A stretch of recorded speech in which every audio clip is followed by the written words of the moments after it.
Hello everyone. In this video, I will show you how to set up a Virgin Media Wi-Fi booster.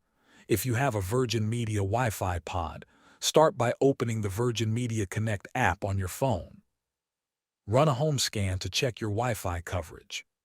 If the app detects speeds below 30 megabits per second in certain areas, it will recommend a Wi-Fi pod.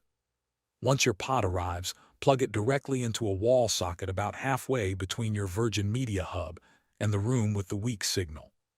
Avoid using an extension lead or placing it behind furniture, as this can reduce performance.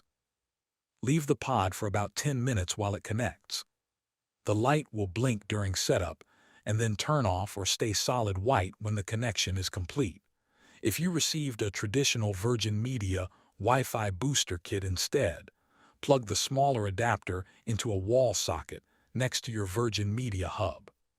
Connect the included Ethernet cable from the adapter to any yellow LAN port on the back of the hub, then switch it on. Next, plug the larger adapter into a wall socket in the same room. Press and hold the pair or WPS button on the smaller adapter for 3 seconds. Within 2 minutes, press and hold the pair or WPS button on the larger adapter for 3 seconds. Wait about 1 minute until both adapters show solid green lights. Now unplug the larger adapter and move it to a wall socket about halfway between your hub and the area with poor Wi-Fi.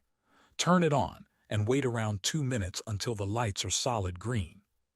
Finally, connect your devices to your normal Wi-Fi network and check that the signal has improved.